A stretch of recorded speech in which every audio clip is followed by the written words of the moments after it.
एक बार फिर education knowledge में आपका स्वागत है। आज हम आपके लिए बहुत ही महत्वपूर्ण चैप्टर लेकर आए हैं। तो आप देख सकते हैं अध्याय 3 है आपकी और पाठ का नाम है अपवाह। ठीक है, ये भूगोल का चैप्टर है कक्षा 9th के विद्यार्थियों के लिए। तो इसमें बहुत ही अच्छे प्रश्न दिए गए हैं, तो इसको आपको ध्यान से देखना है। इसके आज हम प्रश्नों को हल करेंगे। तो आइए शुरू करते हैं। इसमें देखिए सबसे पहले है सही विकल्प चुनकर लिखिए। इसमें पहला प्रश्न है विश्व की सबसे बड़ी अपवाह द्रोणी है, तो इसका सही उत्तर हो जाएगा अमेजन नदी। ठीक है, ऑप्शन आ। इसके बाद नेक्स्ट क्वेश्चन है किस स्थान पर भागीरथी और अलकनंदा का संगम होता है। संगम माने क्या होता है, ये नदियाँ एक दूसरे से मिलती हैं, तो इसका सही उत्तर हो जाएगा देवप्रयाग। देवप्रयाग कहाँ पर स्थित है, ये उत्तराखंड राज्य में स्थित है। इसके बाद नेक्स्ट क्वेश्चन है अगला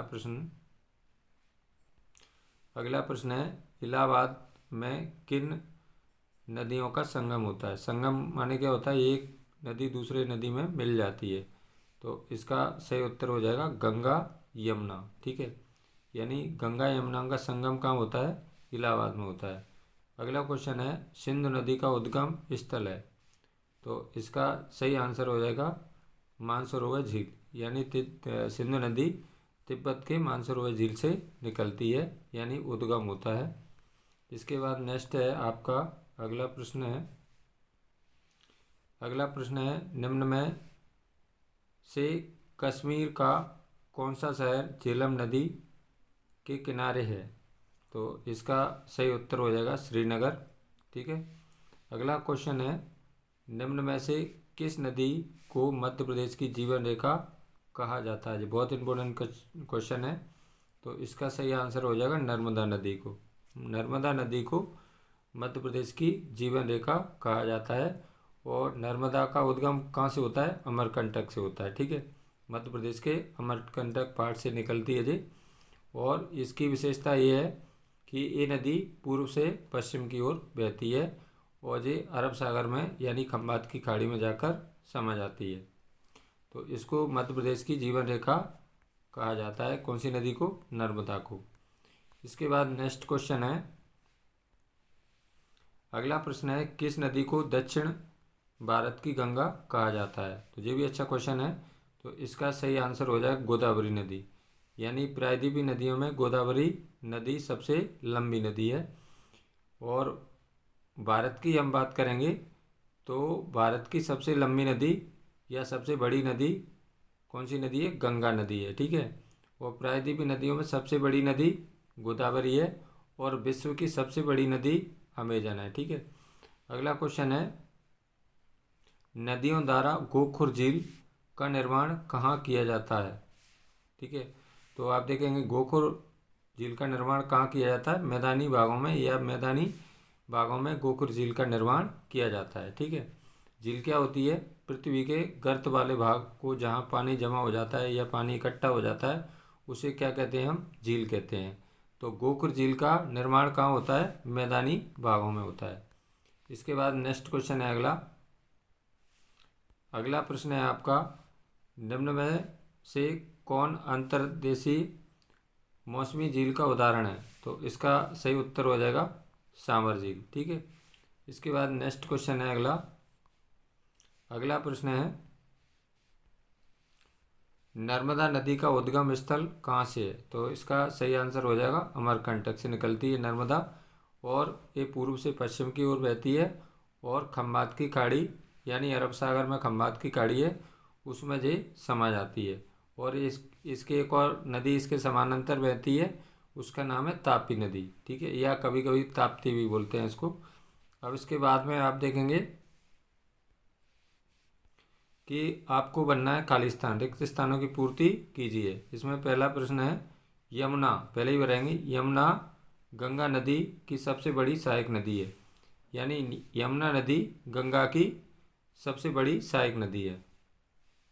अगला प्रश्न है सुंदरबन डेल्टा, इसमें पहले ही बनना है विश्व का सबसे बड़ा डेल्टा है। सुंदरबन डेल्टा कौन कौन सी नदियाँ बनाती हैं, ये बनाती हैं आपकी गंगा और ब्रह्मपुत्र नदी।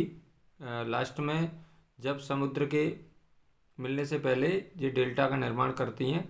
डेल्टा क्या होता है, जो ऊपर से नदियाँ ऊपर से जो कंकड़ पत्थर और बहुत सारी चीज़ें इकट्ठी करके अपने साथ पानी के साथ बहा लाती हैं, तो उसको वहाँ छोड़ देती हैं, तो उसको कहते हैं हम डेल्टा। ठीक है, तो सुंदरबन डेल्टा विश्व का सबसे बड़ा डेल्टा है। ये कहाँ पर स्थित है? सुंदरबन पश्चिम बंगाल में। ठीक है, अगला क्वेश्चन है सिंधु नदी। सिंधु नदी अरब सागर में मिल जाती है। यानी सिंधु नदी कहाँ से निकलती है? ये भी तिब्बत के मानसरोवर झील के पश्चिम से निकलती है, यानी मानसरोवर झील से निकलती है। दो नदियाँ मानसरोवर झील से निकलती हैं, एक तो ब्रह्मपुत्र निकलती है और एक सिंधु नदी निकलती है। इनका दोनों का निकलना या इनका उद्गम तिब्बत के मानसरोवर झील से निकलती हैं ये दोनों नदियाँ। और आप देखेंगे ये सिंधु नदी अरब सागर में मिलती है, जबकि ब्रह्मपुत्र नदी बंगाल की खाड़ी में मिलती है। बंगाल की खाड़ी भारत के पूर्व में स्थित है, अरब सागर भारत के पश्चिम में स्थित है, और भारत के दक्षिण में आप देखेंगे तो भारत के दक्षिण में हिंद महासागर स्थित है। अगला प्रश्न है, भारत में सबसे बड़ी अपवाह द्रोणी है, तो उसमें गंगा हो जाएगी, गंगा नदी। यानी भारत की सबसे बड़ी नदी कौन सी है? गंगा है। ठीक है, अगला क्वेश्चन है, प्रायद्वीपीय भारत की अधिकांश अपवाह तंत्र की प्रवाह दिशा, तो आप देखेंगे पश्चिम से पूर्व की ओर बहती हैं। यानी जो प्रायद्वीपीय नदियां हैं पश्चिमी घाट से निकलती हैं, और ये अधिकतर इनका प्रवाह माने क्या होता है, इनकी जो बहना होता है वो पूर्व दिशा की तरफ होता है। ठीक है, अगला क्वेश्चन है आपका, गंगा नदी का उद्गम। गंगा कहाँ से निकलती है? गंगोत्री हिमानी हिमनद से माना जाता है। यानी गंगा का निकलना, यानी गंगा नदी का उद्गम कहाँ से होता है? गंगोत्री हिमानी से होता है। ठीक है, यानी कि आप देखेंगे गंगा नदी का उद्गम स्थल क्या हो जाएगा? इसमें बनेगा आपको गंगोत्री हिमनद से माना जाता है। अगला क्वेश्चन है आपका नेक्स्ट, आगे क्वेश्चन है आपका, गंगा नदी का उद्गम क्या हो जाएगा? गंगोत्री हिमनद से माना जाता है। यानी गंगा नदी, देखिए दो धाराएं, उत्तराखंड के देवप्रयाग में दो धाराएं मिलती हैं, अलकनंदा और भागीरथी। वहाँ से ये गंगा नदी का क्या करती है? निर्माण करती है। यानी दोनों धाराएं मिल जाती हैं तो वहाँ से गंगा का निर्माण होता है। अगला क्वेश्चन है, ब्रह्मपुत्र नदी को तिब्बत में कहते हैं इसको सांगपो के नाम से जाना जाता है। और जैसे ही भारत में प्रवेश करती है तो इसका नाम क्या हो जाता है? ब्रह्मपुत्र हो जाता है। और जैसे ही बांग्लादेश में प्रवेश करती है ब्रह्मपुत्र नदी, तो इसका बांग्लादेश में क्या नाम हो जाता है? ये जमुना के नाम से इसको जाना जाता है, जमुना। अगला क्वेश्चन है, कृष्णा नदी का उद्गम पश्चिमी घाट में, यानी कृष्णा नदी पश्चिमी घाट से उद्गम होता है, निकलती है। कौन सी जगह से निकलती है? महाबालेश्वर से। ठीक है, तो कृष्णा नदी कहाँ से निकलती है उद्गम? पश्चिमी घाट के महाबलेश्वर से होता है। अगला क्वेश्चन है, अमरावती और हेमावती, जिसमें बनना है आपको कावेरी नदी की सहायक नदियाँ हैं। यानी अमरावती और हेमावती किसकी सहायक नदियाँ हैं? कावेरी नदी की। अगला क्वेश्चन है, अंतर्देशीय अपवाह, तो उसमें बनना है आपको अर्ध शुष्क क्षेत्रों में पाया जाता है। अब इसके बाद आपको बताना है सत्य सत्य।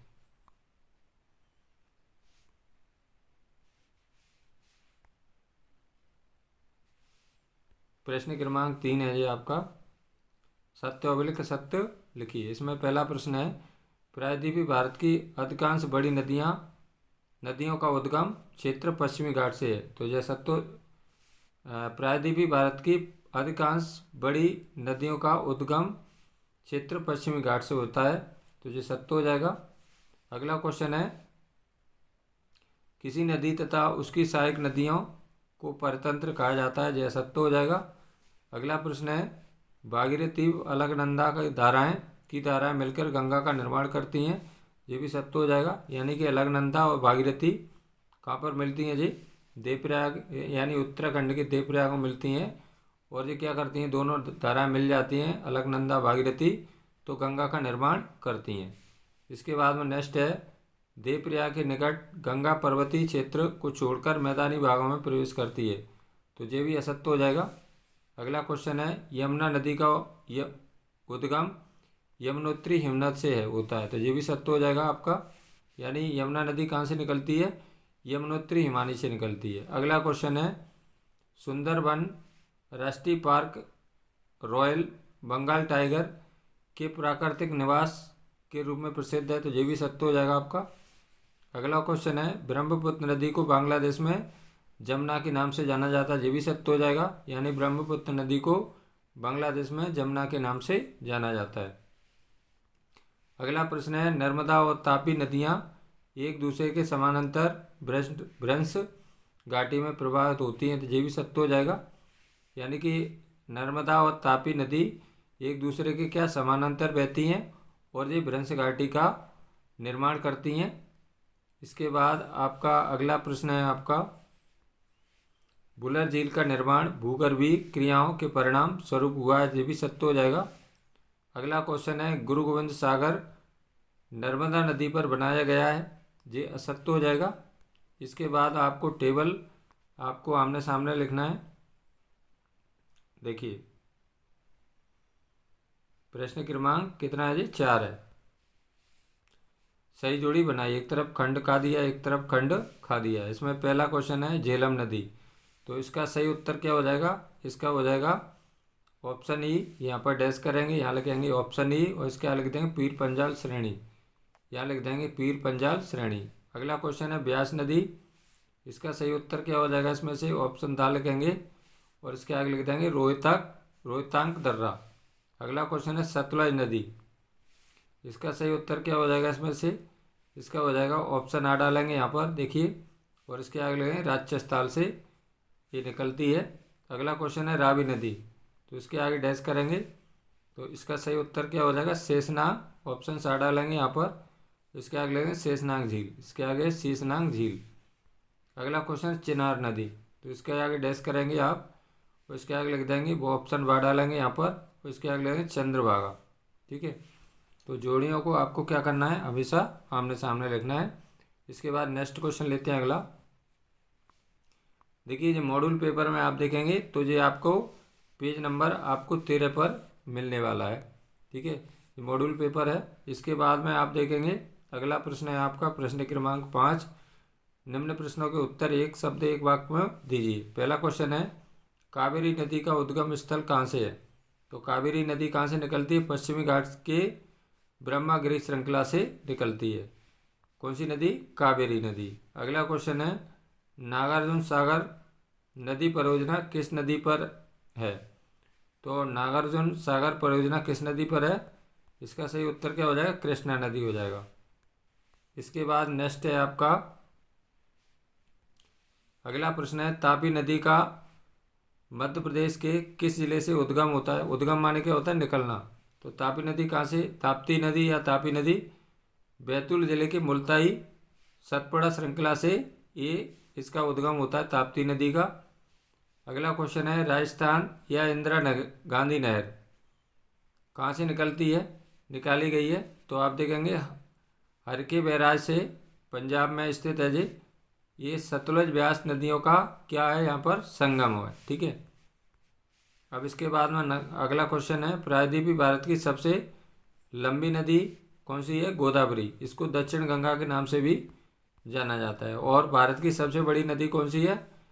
गंगा है। और विश्व की सबसे बड़ी नदी यापवा द्रोणी अमेजन नदी है। ठीक है, तो आप देखेंगे प्रायद्वीपीय नदियों में गोदावरी नदी भारत की सबसे लंबी या बड़ी नदी है। भारत की नदियों को 2 भागों में बांटा गया है और कभी कभी इनमें अंतर भी पूछ लेते हैं कि प्रायद्वीपीय नदियाँ या उत्तर भारत की नदियाँ और दक्षिण भारत की नदियों में अंतर लिखिए। ठीक है, तो आप देखेंगे प्रायद्वीपीय नदियाँ क्या होती हैं? छोटी होती हैं, इनकी लंबाई कम होती है। और जो उत्तर भारत से निकलती हैं या हिमालय पर्वत से निकलती हैं उसकी लंबाई अधिक होती है, लंबी दूरी तय करती हैं। इसके बाद में आप देखेंगे प्रायद्वीपीय नदियाँ कैसी होती हैं? इनमें पानी बरसात के मौसम में तो पानी आपको दिखाई देता है, लेकिन जैसे ही सर्दी या गर्मी का मौसम आता है तो उसमें पानी कम होने लगता है। और जो हिमालय से निकलने वाली नदियाँ कैसी होती हैं?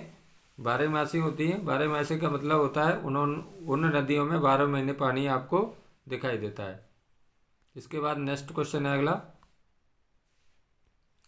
ये भी अच्छा क्वेश्चन है। भारतीय मरुस्थल की महत्वपूर्ण नदी है, तो सबसे महत्वपूर्ण कौन सी नदी है भारतीय मरुस्थल की? लूनी नदी है। ठीक है। अगला क्वेश्चन है, लद्दाख, गिलगिट तथा पाकिस्तान में से बहने वाली नदी है, तो कौन सी नदी है? इसका उत्तर हो जाएगा सिंधु नदी। अगला क्वेश्चन है, हीराकुंड बांध किस नदी पर बना है? तो ये बहुत अच्छा क्वेश्चन है। ये महानदी पर बना है और उड़ीसा राज्य में बना हुआ है। कौन सा बांध? हीराकुंड बांध। ठीक है। अगला प्रश्न है, पुणे, वर्धा, वैनगंगा तथा पैनगंगा किस नदी की सहायक नदियां हैं? तो इसका सही उत्तर हो जाएगा गोदावरी। गोदावरी प्रायद्वीपीय नदियों सबसे बड़ी नदी है। अगला क्वेश्चन है, पृथ्वी पर स्वच्छ जल की मात्रा कितने प्रतिशत है? तो इसका सही आंसर हो जाएगा 3%, यानी 3% पानी कैसा है? खारा है, यानी पीने योग्य है। और आप देखें 97% पानी कैसा है? लवड़ी है। लवड़ी माने क्या होता है? खारा पानी है। अगला क्वेश्चन है, नमामि देवी नर्मदे परियोजना किस राज्य से प्रारंभ हुई? तो इसका सही उत्तर हो जाएगा मध्य प्रदेश। इसके बाद अगला प्रश्न है आपका, पूछा गया है, गोकुर झील का उदाहरण लिखिए। गोकुर झील के उदाहरण लिखना है। चिल्का झील उड़ीसा में स्थित है, पुलिकट झील आंध्र प्रदेश में स्थित है, कोलीरू झील आंध्र प्रदेश में स्थित है। ये भी किसके उदाहरण है? गोकुर झील के उदाहरण है सब। अगला प्रश्न है, भारत की किसी एक लैगून झील का नाम लिखिए। तो लैगून झील का नाम लिखना है चिल्का झील जो उड़ीसा में स्थित है, पुलिकट झील आंध्र प्रदेश में स्थित है, कोलूरू झील आंध्र प्रदेश में स्थित है। ठीक है। अगला क्वेश्चन है, पुलिकट झील कहाँ स्थित है? तो इसका सही आंसर क्या हो जाएगा? आंध्र प्रदेश हो जाएगा। अगला प्रश्न है, लिंगामक्खी झील कहाँ स्थित है? तो इसका सही आंसर कर्नाटक हो जाएगा। अगला क्वेश्चन है, भारत की कोई 2 मीठे पानी की झीलों के नाम लिखिए। तो इसमें आप देखेंगे डल झील, बुलर झील, भीमताल झील, नैनीताल झील, लोकताल झील, बड़ा पानी झील। ये जम्मू कश्मीर में सभी, और ये कैसी पानी की? यानी ये मीठी पानी की झीलें हैं सभी। अगला क्वेश्चन है, भारत के अपवाह तंत्र को मुख्य रूप से कितने भागों में बांटा गया है? तो आप देख सकते हैं भारत के अपवाह तंत्र को 2 भागों में बांटा गया है। एक तो होती हैं प्रायद्वीपीय नदियाँ और एक होती हैं हिमालय पर्वत से नदी निकलने वाली नदियाँ। इसको हम उत्तर भारत की नदियाँ भी कहते हैं। ठीक है। अब इसके बाद नेक्स्ट है आपका बहुत इंपॉर्टेंट क्वेश्चन है, गंगा नदी की सहायक नदियों के नाम लिखिए। यानी गंगा नदी की प्रमुख सहायक नदियाँ कौन सी हैं? यमुना, घाघरा, गंडक और कोसी। ठीक है। इसमें देखिए बिहार का शोक कोसी नदी को कहा जाता है और बंगाल का शोक दामोदर नदी को कहा जाता है। तो ये आप देख रहे हैं, इसकी गंगा नदी की सहायक नदियाँ यमुना, घाघरा, गंडक, कोसी है। अब इसके बाद नेक्स्ट है आपका, प्रायद्वीपीय भारत की किस नदी द्वारा ज्वारनद मुख का निर्माण होता है? तो आप देखेंगे ये ताप्ती और नर्मदा नदी क्या करती हैं?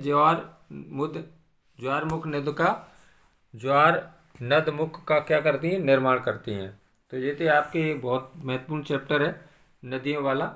यदि आपको यह वीडियो अच्छी लगी हो तो लाइक करें, अपने मित्रों के साथ शेयर करें। यदि आप मेरे चैनल को पहली बार देख रहे हैं तो प्लीज़ चैनल को सब्सक्राइब जरूर करें। मेरा चैनल का नाम है मदन सर एजुकेशन नॉलेज के नाम से मेरा चैनल है। तो उस पर आप अन्य वीडियो को भी, सामाजिक विज्ञान की बहुत सारी वीडियो उसमें डली हुई हैं 9th 10th के विद्यार्थियों के लिए, तो आप मेरे चैनल पर जाकर उनको भी देख सकते हैं। धन्यवाद सभी को, मेरा नमस्कार, थैंक्स।